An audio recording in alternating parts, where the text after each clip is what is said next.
नमस्कार, कुरुक्षेत्र भूमि न्यूज़ में आपका स्वागत है। मैं हूं रन्ना शर्मा। आज मैं आपको लेके आई हूं गांव अधोहा, हल्का पेवा, जिला कुरुक्षेत्र में। और आज हमारे साथ खास मुलाकात में सरदार कुलदीप सिंह जी और उनके पिता सरदारा सिंह जी। आइए इनसे जानकारी लेते हैं कि वो अपनी सोच को लेके, किन सौगात को लेके जनता में आए हैं और सरपंच पद के उम्मीदवार है। आइए जानकारी लेते हैं। नमस्कार सर।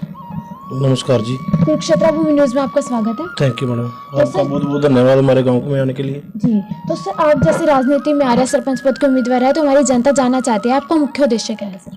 हमारा मुख्य उद्देश्य जनता की सेवा करना है जी। जितना भी हो सके हम अपनी तरफ से इनकी सेवा करेंगे जी। हाँ जी। और सर आपको ये राजनीति में आने की, समाज सेवा करने की प्रेरणा कहाँ से मिली है सर? ये प्रेरणा हमको हमारे बुजुर्गों से मिली है जी। कि जनता की सेवा करो। जी सर। हाँ जी। तो सर अगर आपको यहाँ से सरपंच पद के लिए चुना जाता है तो सबसे पहला कार्य सर आपका कौन सा रहेगा? देखो, पहला कार्य यही रहेगा भी हम अपने गांव को अच्छी तरह बढ़िया साफ सफाई के लिए और गलियां नालियां अच्छी बढ़िया तरीके से बना सके। जी। तो सर जो ये गलियों नालियों का वर्क होता है वो तो हर बार सर हर सरपंच के उसमें होता है। इसके अलावा सर जैसे गांव की सुरक्षा के लिए, बहन बेटियों के लिए सर आपके कौन से कदम रहेंगे? गांव की सुरक्षा के लिए हम CCTV कैमरे लगवाएंगे हर गली में, कोने पे, नुक्कड़ पे।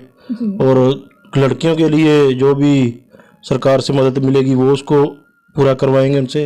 और स्कूल जहाँ मिडिल पे है इसको हम ज़्यादा से ज़्यादा आगे लेके जाएंगे। जी। हाँ जी। तो सर अब देखने में आ रहा है कि आप भी एक युवा हैं, तो हमारा जो युवा वर्ग है वो धीरे धीरे नशे की तरफ जा रहा है। तो उनका जो ध्यान है वो नशे से दूर करके उनका ध्यान उनके रोजगार पे, उनके आने वाले जीवन पे किस प्रकार बढ़ाएंगे सर? उनका ऐसे करेंगे जैसे भी हम अपने गांव में एक जिम खोल देंगे भी जो खेलों की तरफ आगे बढ़े। जी। और स्टेडियम बनवाएंगे एक अधोवा में। जी। तो गांव की सफाई की तरफ आप लोगों का ध्यान किस प्रकार केंद्रित करेंगे?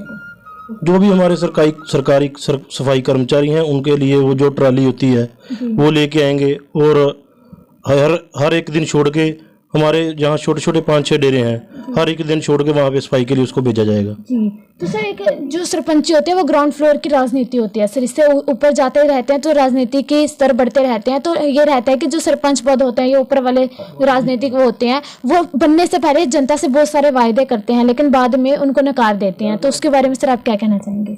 उसके बारे में क्या बोले हम? जी। तो सर आप अपने वायदों पे जो आप वायदे करेंगे सर उस पर खरा जो हम अपना वादा करेंगे वो तो पूरा करेंगे। ऊपर वाली राजनीति का क्या है वो तो वो जाने जो कर रहा है। जी। कोशिश करेंगे भी जितने भी वादे हों उसको पूरा किया जाए। जी सर। तो गाँव में ना छोटे मोटे वाद विवाद होते रहते हैं, लड़ाई झगड़े होते रहते हैं, उन्हें आप अपने लेवल पे किस प्रकार सुलझाएंगे सर? जो गाँव में झगड़े होते हैं आपसी, वो उसको घर बैठ के ही निपटाया जाएगा।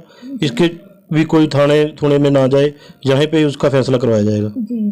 तो आपने बहुत अच्छी जानकारी दी। आज हमारे साथ खास मुलाकात में थे सरदार कुलदीप सिंह जी। आइए इनके पिताजी से भी जानकारी लेते हैं, सरदारा सिंह जी से, कि वे अपने पुत्र को जो गांव की बागडोर संभाल देना चाहते हैं उनके लिए वे किस प्रकार कायम हैं और वो किस प्रकार अपने वायदों पर खरा उतरेंगे। बोलो क्या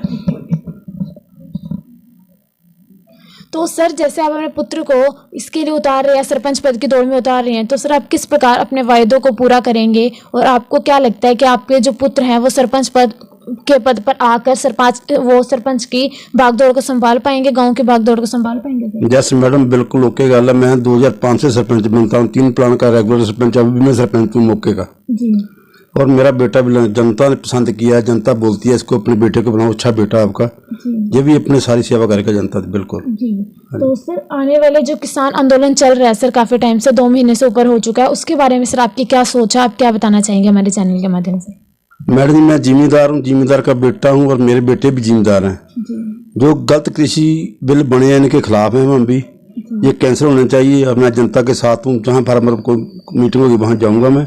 जुलूस में भी जाते हैं, जब आंदोलन चल रहा है दिल्ली में वहाँ भी जा रहे हैं, बार बार ट्रैक्टर ट्रालियाँ ले लेके, और भेज भी रहा हूँ और आगे भी भेजूँगा, समर्थन करता रहूँगा। तो सर गांव के जो बुजुर्ग हैं उनके लिए सर आपके कौन से कार्य रहेंगे? जैसे उनके जो पेंशन होते हैं, बुढ़ापा पेंशन होते हैं, उन्हें समय पर नहीं मिल पाते, उन्हें धक्के खाने पड़ते हैं, उनके लिए आप कौन सी सुविधा उपलब्ध करवाएंगे? मैडम मेरे गाँव से घट्टो घट्ट 400 से ज़्यादा पेंशन है। कुछ विकलांग है, कुछ बिड्डो जरानी है, कुछ बुजुर्ग हैं। उसका अब तो पहले तो सरपंच बांटते थे, मैंने बांटी 10-12 साल पेंशन। अब उसका जो पेंशन का निपटारा बैंक में होता है, बैंक खाते में पेंशन जाती है तो मिलती रहेगी। उसमें क्या सरपंच का रूल उसमें रहा नहीं कोई। जी।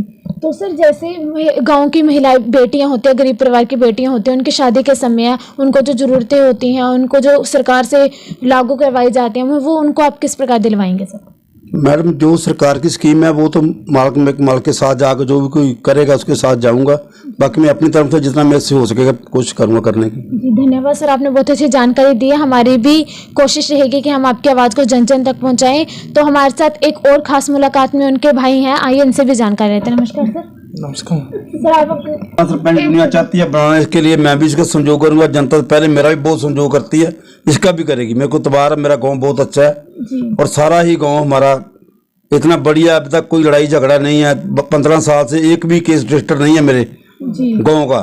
जी, तो आने वाले वोटों के लिए सर आप जनता से हमारे चैनल के माध्यम से क्या अपील करना चाहेंगे? जनता से यही बोलूंगा बात तो बात वोट पाओ और बढ़िया अपना सरपंच चुनो जनता का इलाके का सुधार करने के लिए। तो आज मैं खास मुलाकात में थे सरदार कुलदीप सिंह जी और उनके पिता सरदारा सिंह जी। इन्होंने काफ़ी अच्छी जानकारी दी है। हम भी जनता से अपील करते हैं इनके भारी मतों से विजयी बनाए अपने गाँव को विकास की तरफ ले जाए। बने रहें कुरुक्षेत्र भूमि के साथ। धन्यवाद।